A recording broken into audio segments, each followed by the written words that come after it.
8 দিন হসপিটাল আপনি বন্ধ করে দিলেন, কি কারণে? গরিব মানুষ অনেক চিকিৎসা পায়। কার ইশারায় করে দিলেন? ইন্ডিয়ার ইশারায়। যারা বাংলাদেশ ইসলামী জাতীয়তাবাদকে সমন্বিত রাখতে চায় তাদেরকে আপনি টার্গেট করেন, সেদিন আপনি ইসলামকে টার্গেট করছেন। প্রধানমন্ত্রী বিভিন্ন কথা বলতেছেন, এটা কি মেলায়ন করে? এটা কার অংশকার? আপনি একটা জিনিস বলেন, ওনার আজকে কি বলা উচিত ছিল? গতকালকে একটা হাই কমিশনার এসে বলতে পারে 2 দেশ এক করে দিব, এ বিষয়ে ওনার মুখে বন্ধ কেন, তলা কেন? উনি আজকে এই বিষয়ে বললেন না কেন? বিরোধী দলের কথা বলতে পারলেন, কিন্তু উনি এই কথা, বিরোধী দলীয় নেতা প্রথমে কালকে রাতে স্টেটমেন্ট বলছে ওনার কাছে জবাব চাওয়া উচিত এবং ওনাকে এই দেশে কিভাবে উনি থাকে। কালকে একটা লোক এসে বললো 160 কোটি লোক আমরা সব এক হয়ে যাবো। আরে যে দেশের 22% লোকের টয়লেটের ব্যবস্থা নাই, সে দেশের সাথে বাংলাদেশ যাবে? আরে তোমার দরকার হয় বাবা, তুমি বাংলাকে না পারো চালাতে, আমাদের সাথে দিয়ে দাও। শাহরিয়ার কবির, আপনার কাছে একটু ওটাও যেটি জামায়াতের আমির চট্টগ্রামের জনসভায় বললেন যে মানে বাজেটের সমালোচনা একটি গণতন্ত্রের সৌন্দর্য, এতে রাগ করার কি আছে? সম্প্রতি সামাজিক যোগাযোগ মাধ্যমে একটা বেশ ট্রল ঘুরে বেড়াচ্ছে, মানে কি রাগ করলা, এরকম একটা বিষয় কথায় কথায় বলা হচ্ছে আর কি। তো মনে হচ্ছে মানে এই জামায়াতের আমির এটি বলার পর থেকে ওই যে রাগ করলা বিষয়টা চলে আসছে। মানে এটি যেমন স্বাভাবিক, গণতন্ত্রের সৌন্দর্য, বিরোধী দল সমালোচনা করবে, বিরোধী দলের সমালোচনা নিয়ে সরকারি দলও সমালোচনা করবে, সেটিও তো একটা স্বাভাবিক ব্যাপার। সেখানে একদম বিক্ষোভ বা সেটার বিরুদ্ধে কথা বলা, সেটাও তাহলে কেমন হয় আর কি? মানে সরকার যদি বিরোধী দল যদি রাগ করতে পারে, সরকারও করতে পারে, বা পাল্টাপাল্টি, তো তাই নয় কি? ধন্যবাদ আপনাকে। আপনার মাধ্যমে আপনার দর্শকদেরকে সালাম ও শুভেচ্ছা, এবং আপনাদেরকে আসসালামু আলাইকুম ওয়া রাহমাতুল্লাহি ওয়া বারাকাতুহু। ভাইরে, সমালোচনা হতে হবে গঠনমূলক।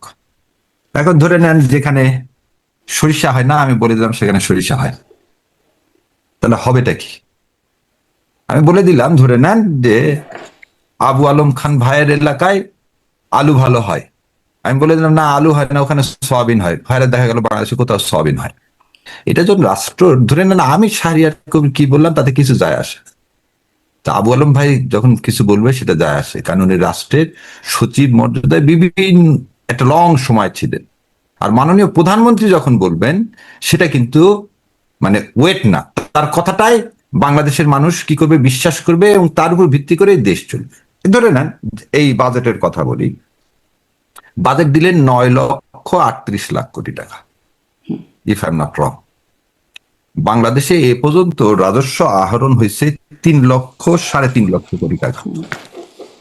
তাহলে বললাম আমরা জুলাই রেভলিউশনের পরে কি বললাম, যে আমাদের একটা পরিবর্তন হতে হবে, যেটা আবু আলম খান ভাইয়া অলরেডি বললেন। একটা গাতানুগতিক বাজেট, একটা চিত্ত আকর্ষণমূলক বাজেট, একটা ঘাটতি বাজেট। শোনেন, ধার করে পোলাও খাওয়ার মধ্যে কোনো কৃতিত্বতা নাই, বরং ধার না করে একবেলা খাবো সেটার মধ্যে শান্তি আছে। সো বিএনপি যে বাজেটটা দিয়েছে, এই বাজেটের উৎসটা দেখে, তাদের যে রাজস্ব আদায়ের যে চিন্তা, যে লক্ষ্যমাত্রা স্থির করছে, এই লক্ষ্যমাত্রা হচ্ছে দেখা যাচ্ছে জমিদাররা যেভাবে পিঠে ইয়ার কাছ থেকে নিত, বা নীলকরেররা যেভাবে ব্রিটিশরা নীলকরের চাষ করার জন্য চাষিদের কাছ থেকে আদায় করতো, ওরকম আদায় না করলে এই বাজেট তো দূরের কথা, ঘাটতি তো দূরের কথা, অর্ধেক টাকাও তার অর্ধেক টাকাও জোগাড় করার কোনো ক্যাপাসিটি নাই।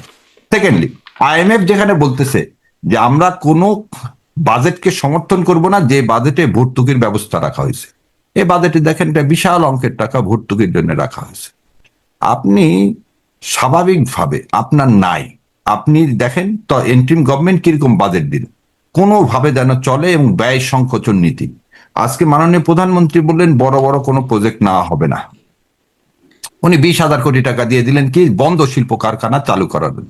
ভাইরা, আপনার মাধ্যমে ছাড়া বাংলাদেশের মানুষকে একটা কথা জিজ্ঞাসা করি, আপনারা বোধহয় দেখছেন যে এই যে বালু নদীর ধারে বাংলাদেশের 3য় বৃহত্তম জুট মিল আর পৃথিবীর 7ম জুট মিল, এই জুট মিল ফ্যাসিস্ট হাসিনা একটা গ্রুপকে দিয়েছিলেন যে এটা চালু করবে বলে। তারা করছে কি জানেন, ওই জুট মিলে ক্রেনটা পর্যন্ত বিক্রি করে দিচ্ছে। ওই জুট মিলে তো কিছু নাই, লোহা লক্কর ক্রেন, সে ক্রেনও বিক্রি করে দিছে। আর অন্যদিকে দেখেন আকিজ গ্রুপকে জুট মিল তারা নিচ্ছে, কিনছে তারা, এগুলো তো জুট মিল দিছে নামমাত্র মূল্যে, কিনছে, সেই জুট মিল গুলো প্রফিটেবল হচ্ছে।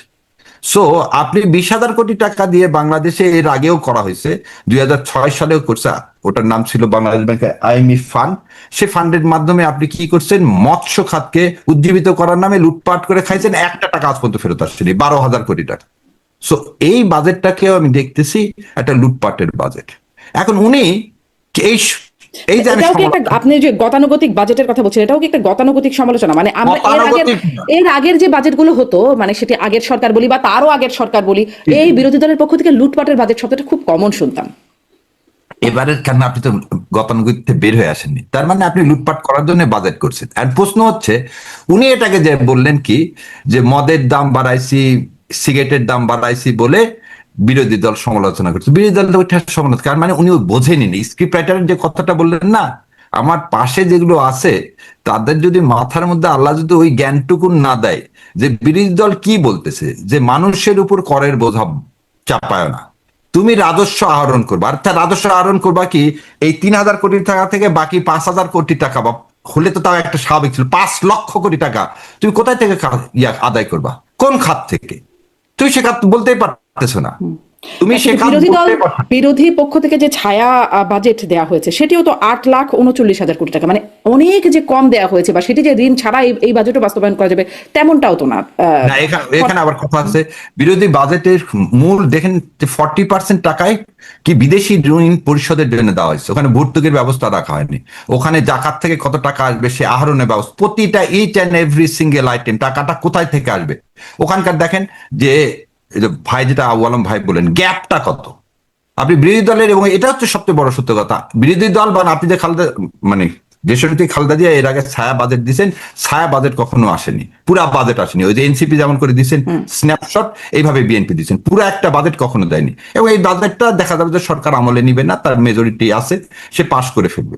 তো কথা হচ্ছে করের বোঝা রেখে এই ডিবি বাস্তবায়ন করবেন কেমন করে? আপনার কথার কাজের মধ্যে তো মিল থাকতেছেন। আপনি যেটা বলেন বিরোধী দল আর রাগ অভিমান না, জামাত ইসলাম বারবার সতর্ক করে দিচ্ছে আপনি পুরাতন পথে চললে আপনি তো বেশি দিন গদিতে থাকতে পারবেন না রে ভাই, ধৈর্যের তো একটা সীমা আছে। 3 মাসে অধৈর্য করে দিলেন আপনি, 8 দিন দেখেন, 8 দিন হসপিটাল আপনি বন্ধ করে দিলেন, কি কারণে? গরিব মানুষ অনেক চিকিৎসা পায়, কার ইশারায় করে দিলেন? ইন্ডিয়ার ইশারায়, যাতে এরকম ভালো ভালো হসপিটাল গুলো বন্ধ হয়। সমস্ত এই তথ্যটাই বা কোথা থেকে আসলো, মানে এই তথ্যটাই কোথা থেকে আসলো? ইন্ডিয়ার ইশারায় বন্ধ হলো, আর বলেন তো, মাথা ব্যথা হচ্ছে আপনি মাথা কেটে ফেলে দিবেন? রাজশাহী মেডিকেল কলেজে 91 জন বাচ্চা মারা গেল, রাজশাহী মেডিকেল কলেজ বন্ধ করে দিচ্ছেন? রাজশাহী মেডিকেল কলেজ বন্ধ করে, আচ্ছা মাইলস্টোন কলেজে কি হয়ে গেল? এয়ারপোর্টের পাশে মাইলস্টোন কলেজ আছে, সেখানে একটা প্লেন ক্র্যাশ হলো, মাইলস্টোন কলেজ আর ওখানে বাড়িঘর সব বন্ধ করে দিচ্ছেন না? তার মানে কি? আমি একটা উদাহরণ দিলাম যে পলিটিক্যাল গোলগুলো আপনার যা অ্যাচিভমেন্টের করতে চাচ্ছেন সব হাস্যস্কর, এবং এগুলো কার ইশারায় করতেছেন? পাশের দেশ ইন্ডিয়ার ইশারায় করতেছেন। ওই জন্য বাজেটটা দিচ্ছেন গতানুগতিক, যাতে ফেল করে, এই সরকারের নাস্তা নাবুদ হয়ে যাবে, আবার মানুষ বিক্ষোভ করবে, সরকার পড়ে যাবে। আর কত? সেটাই বিরোধী দলীয় নেতা বলছে, আপনি একটু দয়া করে শুনেন। মানে আমি একটু ভালো করে বুঝতে চাই আসলে 8 দিন হসপিটাল পাশের দেশ ইন্ডিয়ার ইশারায় কেন বন্ধ হবে? 8 দিন হসপিটালের সাথে ইন্ডিয়ার শত্রুতা কি? ও শত্রুতা আমি কি? আচ্ছা আপনি বোধহয় জানেন না, মেডিকেল ভিসা ছাড়া কিন্তু অন্য ভিসা ইন্ডিয়া দিচ্ছে না, এবং এই এন্ট্রিমেট পিরিয়ডে বোধহয় মানুষের মেডিকেল ভিসায় যাওয়াটা সবচেয়ে কমে গেছে। এখন কেন? এখন মানুষ তো অল্টারনেটিভ খোঁজে। আপনি যেমন বোধহয় সাক্ষাৎকার দেখছেন, বাংলাদেশে সবচেয়ে কমে এবং বিনা পয়সায় যদি প্রসূতি মায়েদের কারো সিজার করা হয়, তাদের চিকিৎসা দেয় 8 দিন হসপিটাল। 8 দিন হসপিটালের যে ফিজের যে ফিগার সেটা সর্বনিম্ন, এবং 8 দিন হসপিটাল একটা ইন্টারন্যাশনাল মানের একটা হসপিটাল, একটা প্রাইভেট হসপিটাল দিতে। আপনি আমার দেখেন সরকারি হসপিটালের কথা বলা হচ্ছে না। মানুষ কিন্তু আমাদের দেশে বড় বড় যাই বলে বিরোধী দলীয় নেতা, সরকারি হাসপাতালে কি তার অপারেশন হয়েছে? না, প্রাইভেট হসপিটাল, ইউনাইটেড হসপিটাল হয়েছে। আপনি তো এই কথা বলতে পারেন না যে ইউনাইটেড হসপিটাল দেশের সবচেয়ে ভালো হসপিটাল, সবচেয়ে বেশি এক্সপেন্সিভ, সেটা তো সাধারণ মানুষ যেতে পারবে না। তাহলে সাধারণ মানুষের যাওয়ার জন্য যে জায়গা রাখা হয়েছে সেটাকে 8 দিন হসপিটাল। এবার আপনাকে একটা গল্প শুনাই। আমার এক বন্ধু ছিল, তার নাম রিঠু। ওকে আমাকে বলতো যে শোন, ঢাকা কি জন্য যাবো, নওগাঁ থেকে কলকাতা যেতে আমার লাগে 113 টাকা। আর তখন ঢাকাতে, নওগাঁ থেকে ঢাকা নন এসি বাসের ভাড়া ছিল 350 টাকা। আবার বলে দিচ্ছি, নওগাঁ থেকে কলকাতা পর্যন্ত পৌঁছাতে খাওয়া দাওয়া সহ লাগে 113 টাকা। আর নওগাঁ থেকে ঢাকা লাগতো তখন 375 টাকা। আমি তো অবাক হয়ে গেলাম, কিভাবে রে? বললো কিছু না, সান্তাহার স্টেশন থেকে 3rd ক্লাসের টিকিট কাটবি, দর্শনা পর্যন্ত চলে যাবি, দর্শনা থেকে ওপারে পার হবে, 17 টাকায় কলকাতা। তাহলে এই যে দুপুরবেলা সুন্দর মতো বুফে কারে খাবি, খেয়ে ওখান থেকে আর নড়বি না, তুই ওই বুফে কারে বসে থেকে দর্শনা পর্যন্ত তুই চলে যাবি, এই করে 113 টাকা। এই যে কথাটা বললাম টাকার সাথে সম্পর্কিত, কারণ কলকাতায় গেলে আমার কি হয়, আমার খরচটা কম হয়, এই চিন্তা করে 8 দিন হসপিটাল করা হয়েছে। আর ভারত এটা বন্ধ করে দিল কেন? 8 দিন যারা অ্যাফোর্ড করতে পারবে না তারা তো ভাই ইউনাইটেডে যেতে পারবে না, তাদের ডেস্টিনেশন কোথায় হবে? তাদের ডেস্টিনেশন হতে হবে কলকাতা। এই কথা এটা যদি সহজ ভারত ভাবতো সরল। তাহলে ভারত এত ভিসা কেন বন্ধ করতো? মানে ভারতই তো মানে এটা তো ভারত intentionally না, ভারত ভিসা না, সংকুচিত করেছে। না, ভারতের জন্য মেডিকেল ব্যবসা ছাড়া অন্য দ্বার দিব না, মেডিকেল ভিসাই খালি চালু রাখছে, অন্য ভিসা সেটাও সীমিত রাখেনি। করেছিল। সেটাও হ্যাঁ, তো মানে সেটার উপরও নানান রকম নজরদারি মানে সীমিত কম করেন না, দেয়া সীমিত হচ্ছিল। করতে না, নজরদারি না, আমি বললাম ইনস্টিটিউশন আপনি নষ্ট করে দেয়। এই যে আজকে বাজেটের কথা বললাম, আমি একটা উদাহরণ দিলাম, যা ভারত হচ্ছে আপনার শত্রু, সে সর্বক্ষেত্রে আপনাকে চাবে মানুষের মাধ্যমে তারেক জিয়া কি মেলায়ন করতে। এই যে তারেক জিয়া রহমান মাননীয় প্রধানমন্ত্রী বিভিন্ন কথা বলতেছেন, এটা কি মেলায়ন করে? এটা কার অংশকার? একটা আপনি একটা জিনিস বলেন, ওনার আজকে কি বলা উচিত ছিল? গতকালকে একটা হাই কমিশনার এসে বলতে পারে 2 দেশ এক করে দিব, এ বিষয়ে ওনার মুখে বন্ধ কেন, তলা কেন? উনি আজকে এই বিষয়ে বললেন না কেন? বিরোধী দলের কথা বলতে পারলেন, কিন্তু উনি এই কথা, বিরোধী দলীয় নেতা প্রথমে কালকে রাতে স্টেটমেন্ট বলছে, ওনার কাছে জবাব চাওয়া উচিত, এবং ওনাকে এই দেশে কিভাবে উনি থাকে। কালকে একটা লোক এসে বললো 160 কোটি লোক আমরা সব এক হয়ে যাবো। আরে যে দেশের 22% লোকের টয়লেটের ব্যবস্থা নাই, সে দেশের সাথে বাংলাদেশ যাবে? আরে তোমার দরকার হয় বাবা, তুমি বাংলাকে না পারো চালাতে, আমাদের সাথে দিয়ে দাও। যেমন তো করিমগঞ্জকে জোর করে আমাদের কাছ থেকে নিয়ে নিচ্ছ, সব ফেরত দাও। আসাম আর করিমগঞ্জ পশ্চিমবঙ্গ ফেরত দাও, আমরা ভালো মতো চালাতে পারবো। আমাদের কি নিতে যান? উনি এই বিষয়ে কোনো কথা বললেন না, উনি বাজেটটা সম্পর্কে কনস্ট্রাকটিভ আমি কোনো একটু কথাই আবু আলম বললেন না। শহীদ খানের কাছে যেতে চাচ্ছিলাম, তবে এই প্রসঙ্গটা একটু আপনার কাছ থেকে শুনেই তারপরে যাই, যে এই যে কোনো কথা বললো না এই বিষয়ে, মানে এরকম কথা তো আসলে সুন্দর শোনা যায় বলে অনেক সময় অনেক কথা বলা হয়, খুব মানে লিটারেলি মিন করা হয় কিনা, মানে আমি ভারতীয় হাই কমিশনের বক্তব্যের প্রসঙ্গটা জিজ্ঞাসা করছি, এরকম একটা বিষয় কিনা। আর এই বিষয়ে মানে দুঃখিত, মানে মুখ বন্ধ বা কথা বলছেন না সরকার, আপনি যে অভিযোগটা করলেন ধরেন হাদি হত্যাকাণ্ড নিয়ে, তখন যে ভারতীয় আধিপত্যবাদ, 7 সিস্টার আলাদা করে দেওয়া ইত্যাদি নানান রকম কথা শোনা গেল। এখন যখন মমতা বন্দ্যোপাধ্যায় বললেন যে স্বরাষ্ট্রমন্ত্রী অমিত শাহ নির্দেশে হয়েছে, কারা করিয়েছেন, মানে তিনি করিয়েছেন, কাদের দিয়ে করিয়েছেন মমতা বন্দ্যোপাধ্যায় জানেন, সেখানেও সরকার মুখ বন্ধ রাখলো।